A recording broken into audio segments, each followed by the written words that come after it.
Assalamualaikum pemirsa, selamat pagi. Dialog khusus kembali hadir menjumpai Anda bersama saya Mema Saskia. Pemirsa, pemerintah Kabupaten Banyuwangi melalui Dinas Sosial Pemberdayaan Perempuan dan Keluarga Berencana Kabupaten Banyuwangi terus untuk menekan pertumbuhan stunting di Banyuwangi. Bahkan pemerintah sudah menggelontorkan anggaran senilai 7 miliar kurang lebih untuk dialokasikan secara proporsional di 25 kecamatan yang ada di Kabupaten Banyuwangi. Pemirsa, angka stunting di Banyuwangi pada tahun 2022 kemarin ini masih tergolong tinggi, yakni di angka 20,1%.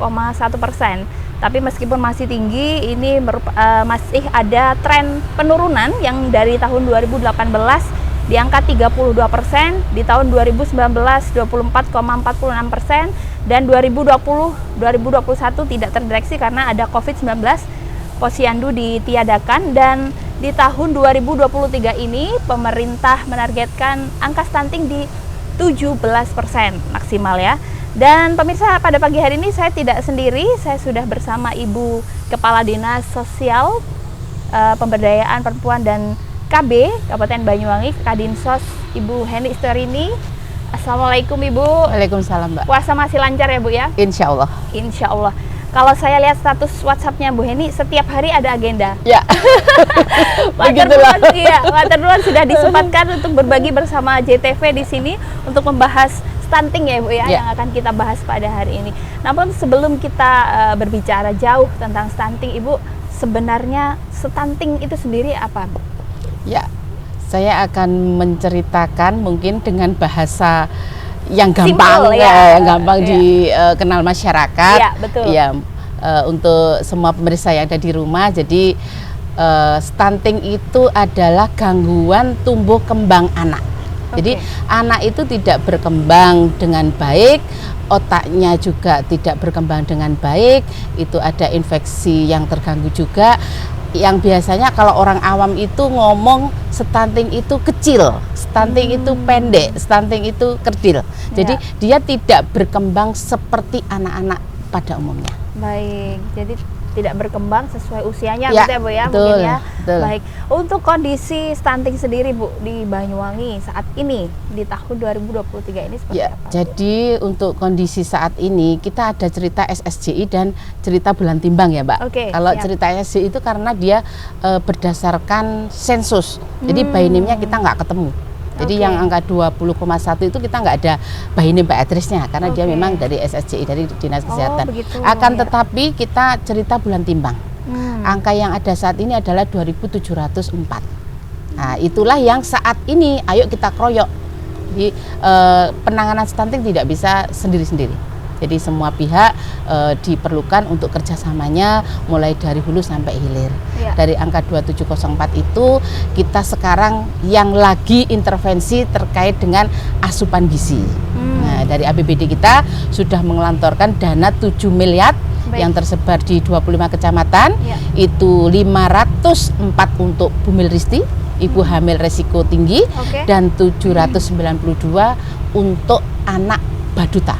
Balita, baduta itu bayi di bawah 2 tahun. Baduta 792. Baik. Ibu hamil resiko tinggi ya Bu ya? Itu Bumil Risti. Ya, Bumil Risti. Untuk pengelompokannya seperti apa Ibu? Jadi di sini kita tetap cerita gakin ya Mbak. Jadi Bumil Risti gakin ataupun baduta yang gakin. Bidan sudah memahami. Jadi di saat mulai usia 1000 HPK itu 270 di dalam kandungan itu bumil, 730 itu di luar kandungan. Nah, di saat mulai dari dia awal hamil, teman-teman TPK, tim pendamping keluarga, kita punya 3000 sekian tim pendamping keluarga di Kabupaten Banyuwangi yang mendampingi untuk ibu-ibu hamil ini. Dia mendeteksi secara dini kalau memang dia dinyatakan resiko untuk hamilnya akan dipantau secara intensif agar nanti bayi yang dilahirkan tidak stunting. Ya, ini teman-teman tidak memilah untuk pendampingannya. Yang pasti Bumil Risti juga didampingi, baduta juga didampingi. Bumil Risti untuk tidak gimana caranya supaya tidak melahirkan bayi yang stunting, jadi tidak akan menambah angka stunting lagi. Harapannya seperti itu. Karena itu dipilah mulai dari Bumil Risti itu sudah didampingi. Untuk angka stunting di Banyuwangi, Bu, itu yang terparah kira-kira di kecamatan? Yang terparah saat ini kebetulan di Celuring, Mbak. Di Celuring dan Wongsorjo. Ya. Ya. Itu karena faktor apa, Bu, kalau bisa dijelaskan? Kalau kita lihat di Celuring itu juga faktor ekonominya, ya. Jadi memang ekonomi, dan juga di Wongsorjo juga ekonomi. Ada juga yang karena faktor menikah di usia yang muda. Ya. Juga ada yang terkait dengan kondisi rumahnya. Kondisi rumah yang tidak layak huni, dia tidak mengkonsumsi air yang bersih, juga terkait dengan sanitasi yang ada di rumahnya kurang baik. Itu yang mendapatkan sasaran untuk bantuan ya, Bu? Ya, yang mendapatkan sasaran.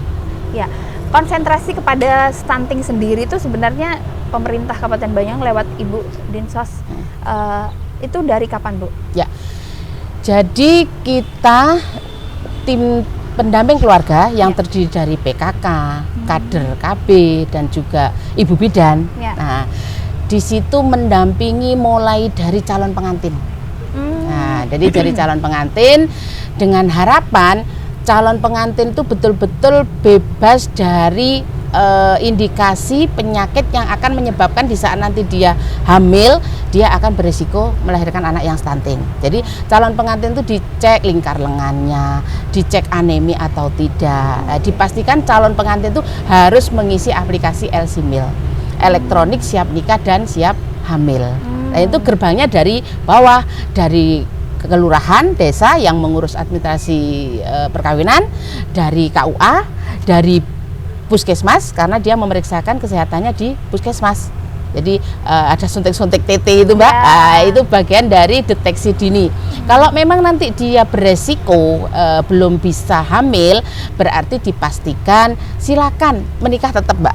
Jadi LCMIL tidak menunda supaya dia tidak nikah, akan tetapi silakan menikah, tapi ditunda untuk hamil dulu sampai dia betul-betul siap untuk bisa hamil, nanti bisa mempunyai anak yang tidak stunting, karena diharapkan kandungannya sudah siap. Jadi usianya juga sudah siap, kandungannya siap, tidak ada penyakit yang menyertai yang mungkin nanti akan mengakibatkan bayinya stunting, mulai dari calon pengantin. Jadi mengisi LCMIL. Setelah dari situ dia kalau sudah hamil itu didampingi terus oleh pendamping. Jadi 2 kali pendampingan pada saat LCMIL atau calon pengantin, memastikan calon pengantin siap hamil. Setelah itu pada saat hamil itu didampingi selama minimal 8 kali. Dari usia kandungan tribulan pertama, tribulan kedua, tribulan ketiga, ada tahapannya. Tribulan pertama 2 kali, tribulan kedua 2 kali, tribulan ketiga ini yang intens setiap minggu didampingi agar kita betul-betul mengetahui anaknya itu kondisinya seperti apa. Itu mulai dari tahapan itu pendampingan. Setelah nanti lahir, kalau ternyata alhamdulillah tidak stunting, ya sudah lepas. Akan tetapi di saat ternyata nanti ada bayi lahir yang stunting, itu intens didampingi mulai dari asupan gizinya. Jadi mungkin kadang-kadang stunting juga tidak hanya karena dia orang yang miskin, tidak mampu, akhirnya tidak mampu untuk membeli makanan, dia tidak mendapatkan asupan gizi yang pas, akan tetapi juga mungkin orang yang mampu beli gizi yang tinggi, akan tetapi pola asuhnya yang nggak pas. Tidak pas. Ya, jadi dia sebenarnya mampu untuk beli nutrisi untuk bisa memberikan, akan tetapi dia berikan fast food. Dia berikan Indomie, itu yang menyebabkan akhirnya pola asuh yang nggak benar. Ya mungkin karena kedua orang tuanya sibuk, akhirnya dititipkan kepada neneknya, kepada bibinya, kepada omnya, siapa yang dititipi, akhirnya memberikan asupan gizi yang nggak pas. Dari sana, Mbak, kita pendampingan mulai dari hulu sampai hilir. Baik. Untuk mekanismenya pendampingan sendiri, Ibu, itu dari timnya yang sudah ditunjuk datang ke rumah atau kita yang hamil ini, Bu, datang ke suatu tempat atau seperti apa, Ibu? Untuk pendampingan dipastikan teman-teman merapat ke rumah yang bersangkutan.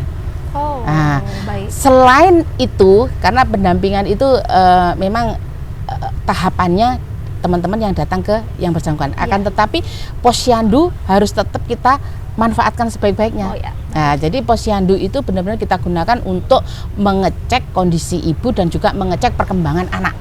Nah, jadi setiap sebulan sekali di tempat posyandu mana di mana berada masyarakat itu diharapkan juga mereka aktif datang ke posyandu. Jadi selain untuk tahapan-tahapan yang teman-teman pendamping ke rumahnya, juga diharapkan setiap bulan sesuai jadwal yang ada di posyandu itu mereka datang ke posyandu. Baik, Ibu, tadi Ibu menjelaskan bahwa pendampingan ketika kita sudah melahirkan begitu, namun diketahui sudah tidak stunting, nah itu bisa dilepas.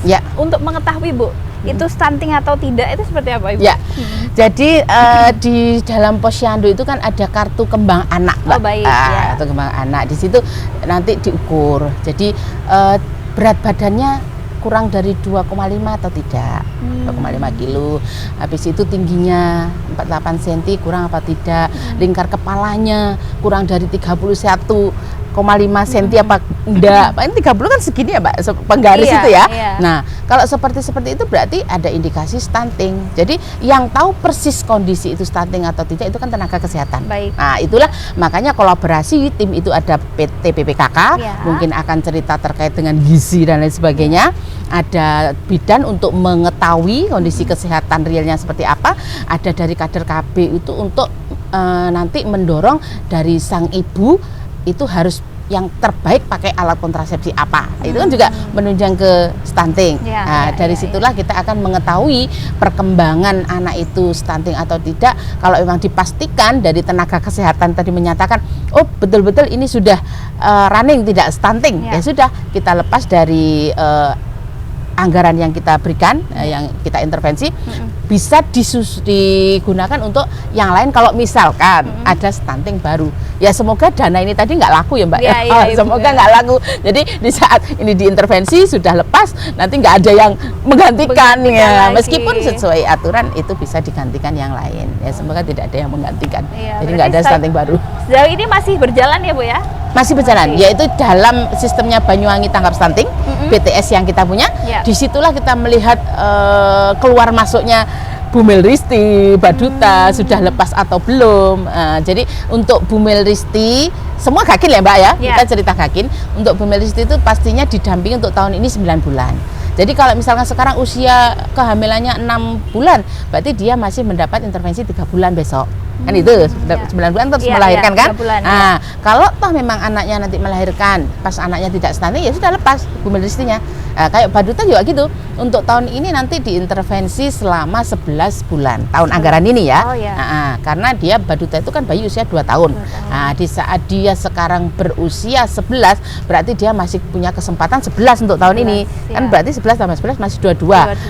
Penggunaannya kan 24 sebenarnya kalau kita cerita 2 tahunnya.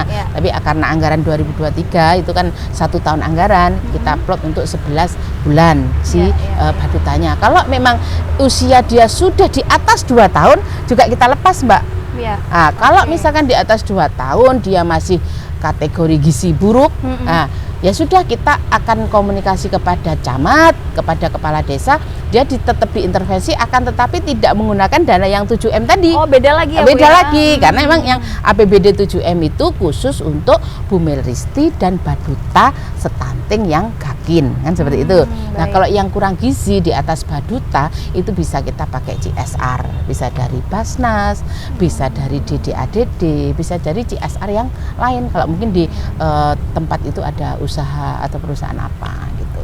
Baik, jadi beda lagi anggarannya ya Bu. Beda lagi. Nah ini juga edukasi kepada masyarakat Ibu ya terkait stunting dan juga wanita yang akan menikah. Kira-kira Bu, kalau misalkan nih ada gakin yang Bu Melristi begitu, tapi belum tersenggol nih Bu sama anggaran. Nah ini bagaimana Bu? Ya. Jadi kita harus pastikan untuk semua Bu Melristi ataupun Baduta gakin harus terintervensi. Sudah saya bilang tadi, kalau misalkan kuota dari 7M, jadi kuota 7M itu sudah diplot ke kecamatan-kecamatan. Ada kecamatan yang lebih kuota, ada yang kecamatan kurang kuota karena Bu Melristinya mungkin banyak seperti itu.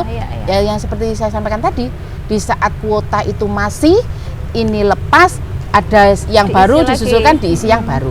Akan tetapi di saat duit itu kurang, berarti kuota sudah terpenuhi dan duitnya minus, itu bisa memakai CSR. CSR bisa dari itu tadi yang saya sampaikan, bisa dari Basnas, bisa dari DD ADD. Yang pasti kita tegaskan kepada camat dan kades, tidak boleh ada bumil risti ataupun baduta stunting yang tidak terintervensi oleh pemerintah. Baik, ini perannya harus yang dari bawah ya Bu ya. Betul. Jadi harus jeli begitu. Jadi masyarakat juga harus aktif begitu, jangan hanya diam saja apabila ada tetangga ataupun saudara yang mengalami resiko bumil risti ataupun ada yang stunting belum tercapai, langsung segera melapor ke kepala desa setempat ya Bu ya, karena juga ada anggaran yang sudah disiapkan sebenarnya dari pemerintah daerah untuk mencegah benar-benar dari stunting. Ibu, ini obrolan kita sepertinya seru karena mungkin sama-sama perempuan ya Bu ya, jadi juga mengerti. Tapi kita akan lanjut setelah pariwara berikut.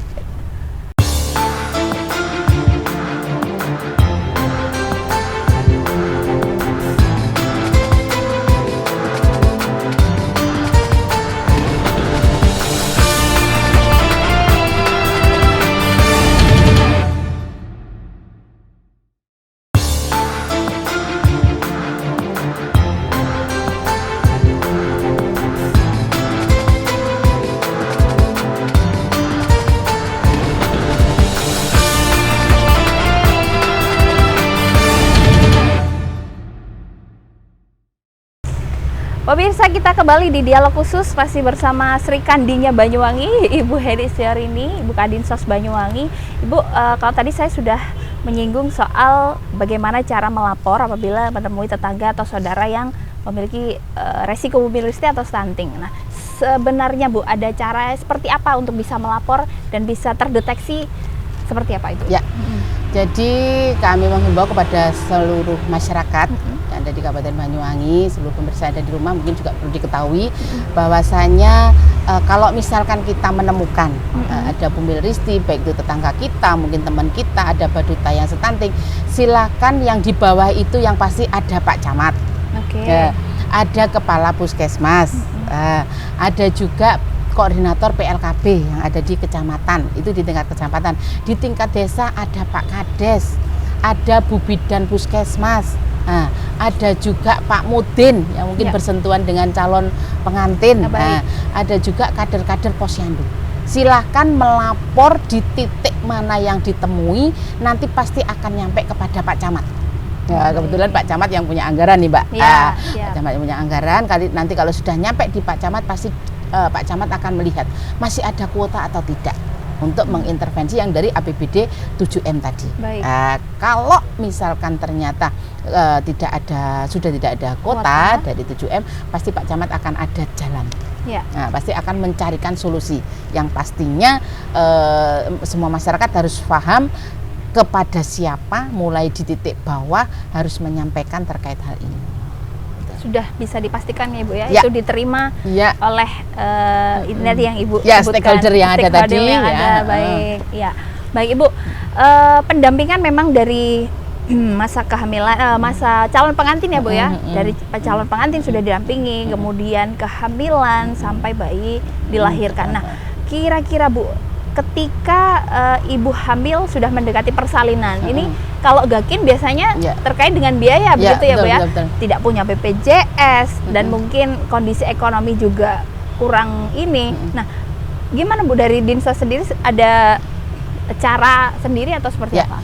Jadi kalau terkait dengan jaminan kesehatan, kita itu biasanya masyarakat punya BPJS Mandiri, dia membayar sendiri yang bulanan, premi bulanan. Ada PBI, bantuan iuran pemerintah, itu jaminan kesehatan yang dibayar oleh pusat dan juga daerah. Ada juga masyarakat kita yang tidak punya BPJS ataupun PBI. Kita punya bantalan untuk jaminan kesehatan. Bantalan untuk jaminan kesehatan itu untuk warga masyarakat yang tiba-tiba sakit Mbak, udah langsung saja mengurus surat pernyataan miskin. Cukup membawa KTP, KK, dan rujukan. Dia dirujuk kemana? Yang pasti harus di rumah sakit pemerintah, karena yang membayari pemerintah. Jadi bisa di RSUD Blambangan atau RSUD Genteng. Bahkan kalau perlu dirujuk bisa sampai ke Dokter Sutomo. Nah, itu dengan surat pernyataan miskin. Saya cerita kalau itu warga yang sakit. Akan tetapi, kalau misalkan ada bumil risti, Gakin, tiba-tiba mau melahirkan, bingung, nggak ada biaya dan lain sebagainya, pastikan pokoknya masuknya di rumah sakit kita, rumah sakit Blambangan atau Genteng. Cukup mengurus surat keterangan tidak mampu. Nah, kalau tadi SPM ya Mbak, surat pernyataan miskin harus input dan lain sebagainya oleh seorang operator desa. Akan tetapi untuk SKTM, surat keterangan tidak mampu itu cukup ditandatangani kepala desa, camat, sudah dibawa ke RSUD, sudah laku. Pasti. Jadi, ya Bu? Pasti laku, gratis dan tidak perlu bayar apapun di rumah sakit baik Genteng ataupun Blambangan. Tidak hanya berlaku untuk ibu melahirkan Ibu?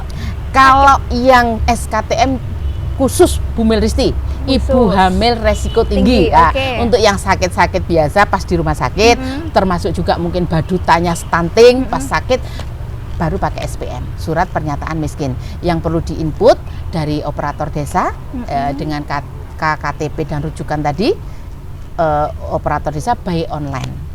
Semua online dari desa, jadi nggak usah ribet harus ke disos, enggak. Cukup dari desa. Cukup dari desa. Dan kalau misalkan kita kadang-kadang ada yang menyampaikan, saya sudah 3 hari mengurus SPM belum ditandatangani Bu Kadis, itu hoak Mbak. Karena sekarang kalau tanda tangan cukup lewat HP. Jadi sudah tanda tangan elektronik, tidak perlu datang, tidak perlu saya di meja saya untuk tanda tangan, cukup lewat HP sudah bisa tanda tangan untuk surat pernyataan miskin. Jadi gitu Mbak, untuk Bu Melristi cukup SKTM, kalau untuk yang sakit-sakit biasa dan langsung ke rumah sakit pakai dengan surat pernyataan miskin.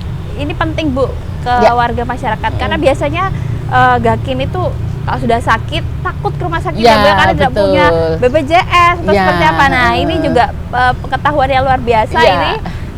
Sudah berjalan lama ya Bu ya? Oh sudah lama. Yang penting lagi nih, di saat masuk ke rumah sakit, di reception jangan ngomong pasien umum, ya harus ngomong pasien yang dengan SPM atau SKTM, biar administrasi yang di rumah sakit nggak bingung juga nanti Mbak. Kalau sudah pasien umum kan dia masuknya nanti ke administrasi umum. Gitu. Jadi sudah ini ya Bu, terintegrasi secara lama ya Bu, sepertinya ini ya. Baik, oke.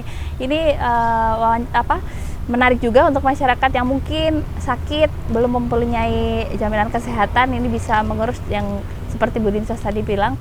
Jadi tidak perlu khawatir karena kesehatan itu nomor 1 dan kita sudah punya fasilitas yang bisa kita gunakan begitu dengan hanya mengurus ke desa ataupun ini ya terdekat. Dan ya Ibu, ini mungkin di segmen kita yang terakhir